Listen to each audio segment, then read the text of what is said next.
It is Sunday, the 28th of July, 2024. My name is Pigeon Rose, and this is my song of the day.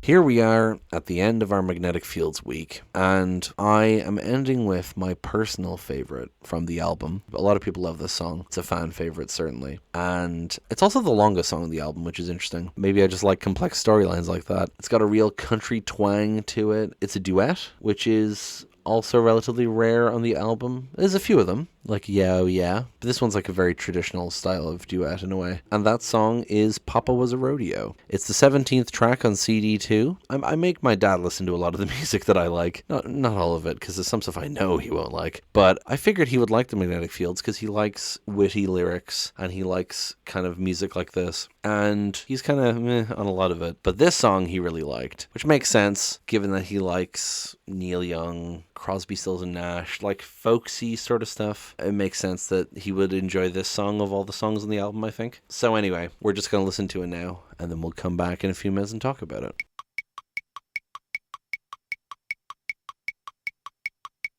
It's such a good fucking song. So I said before, when talking about Sweet Lovin' Man, that I would be talking about a country song later. This is the country song, and I feel it's very evident just in the way it's kind of laid out, the way it's played. You wouldn't necessarily hear these specific instruments in a country song because it's still a Magnetic Field song. There's still ukulele and stuff. But I feel like, short of a pedal steel, this is a pretty typical country song sort of sound, you know? I think it's just a really interesting story that it tells. I have often during this week imitated Stephen Merritt's voice, but generally when I think of his voice, like if I'm describing his voice to someone, I will often just sing the opening of this song. I'll just go, I like your twisted point of view, Mike. You know, like it's very emblematic of his sort of delivery. It's not like Busby Berkeley Dreams where he's like going all over his range. He doesn't really change his range too much in this song. But it works very well for the song because, like I said, with that country feel, it has the feeling of a storyteller. Not necessarily just that he's singing, but that he's telling you a story, you know? It fits his voice very well. So perhaps the most confusing thing for people in this song might be Mike. Very first line, I like your twisted point of view, Mike. So immediately you think of this as a gay song because Stephen Merritt's singing it and he's singing to someone called Mike. But then at the end, when he says, what you said to me, Shirley Sims does the vocal for that part. She's supposed to be Mike. And you might think, oh, he's taking creative liberties. But apparently this was entirely intentional, that Mike is supposed to be a woman. This is supposed to be a heterosexual song. And it's just a gender blender name. Specifically, I have a quote about it here. This is from the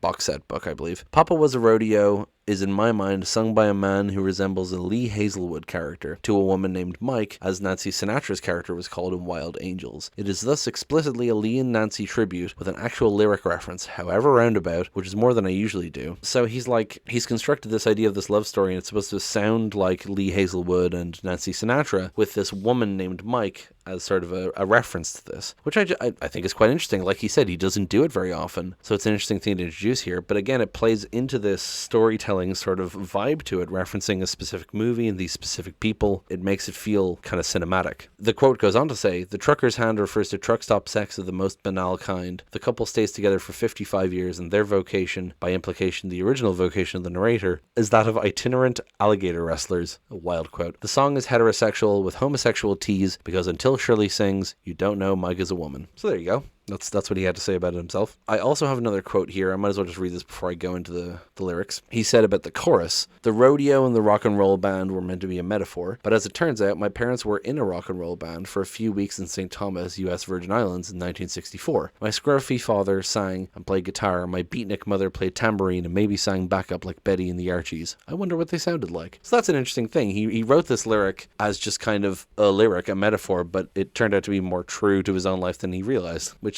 happens. It's subconscious, you know, with songwriting. I can certainly understand how that can happen. Anyway, let's go through the lyrics here. I like your twisted point of view, Mike. I like your questioning eyebrows. You've made it pretty clear what you like. It's only fair to tell you now that I leave early in the morning and I won't be back till next year. And I won't be back till next year. I see that kiss me pucker forming, but maybe you should plug it with a beer. So he opens up with flirting, with saying what he likes about someone. I like your twisted point of view. You're intelligent. We can have interesting conversations. Unique. You have a unique point of view, a twisted point of view. Maybe even implying that they have the same kind of dark sense of humor, which wouldn't shock me that would attract Stephen Merritt to someone. And then I like your questioning eyebrows, either questioning like literally raising one eyebrow, or it could be like flirtatious, like raising your eyebrows at someone to imply something. And then he says, yeah, that he's leaving early in the morning, won't be back till next year. So he's like passing through. I mean, it mentions love was a trucker's hand, so maybe he's implying that he's a trucker. And then he says, Papa was a rodeo, Mama was a rock and roll band. I could play guitar and rope a steer before I learned to stand. Home was anywhere with diesel gas, love was a trucker's hand. Never stuck around long enough for a one night stand. Before you kiss me, you should know Papa was a rodeo. So this whole verse and chorus here is him saying, I like you. I have feelings for you, however small or however big, but I don't think we should try and commit to this or bring it any further, because I, by my very nature, by the way I was raised, don't think that I would work out for you. You know, Papa was a rodeo. I'm not the kind of person that will stick around, because I've never stuck around long enough for a one night stand. You know, I'm used to useless trucker sex, right?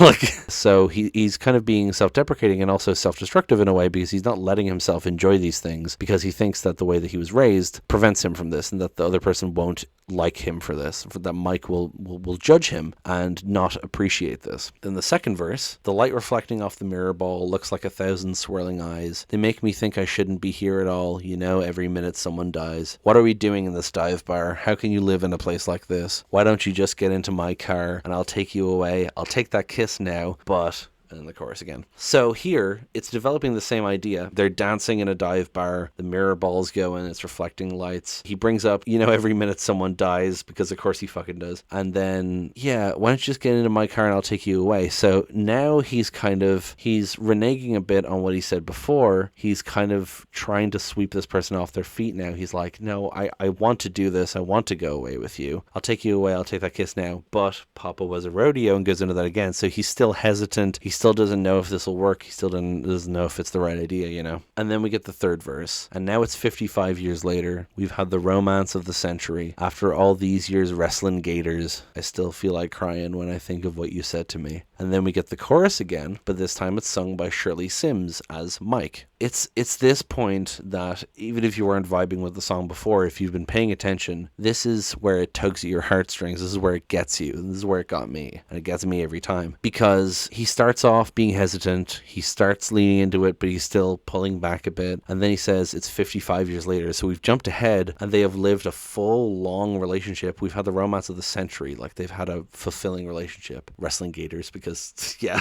And then, I still feel like crying when I think of what you said to me. And then it's her saying Papa was a rodeo, Mama was... It's this exact same chorus. So the point is that she is saying she has the same insecurities that he does. She has the same feelings that he does. She was also concerned about how he would feel about her, and she was concerned that, you know, Papa was a rodeo. She never stuck around long enough for a one-night stand. She's concerned that she doesn't think this relationship will work out because of who she is as a person. And when he realizes that she feels the same way, he's like, oh, no, we were meant to be. This actually works, because we both understand the pain that we've gone through, and that we want to make this relationship work with each other. And then you get the before you kiss me, you should know Papa was a rodeo, with them both singing it together as a duet. And then it ends with Stephen Merritt saying, what a coincidence, your Papa was a rodeo too. It's just so lovely. You know, it has that it's a full character arc. It's someone overcoming their insecurities for love and realizing exactly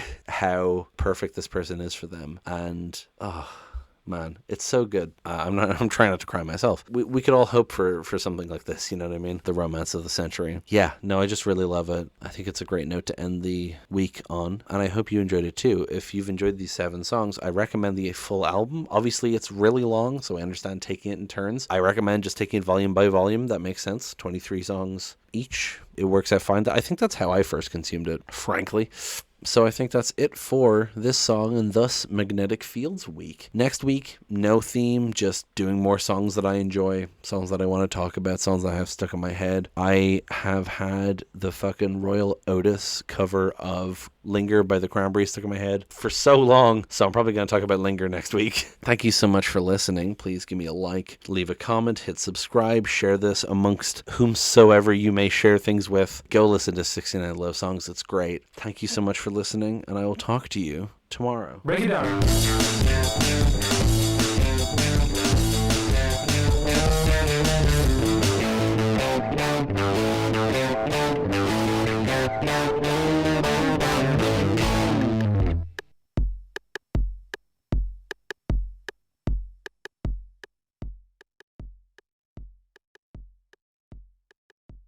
I will often just sing the opening of this song. I'll just go, wow, all right.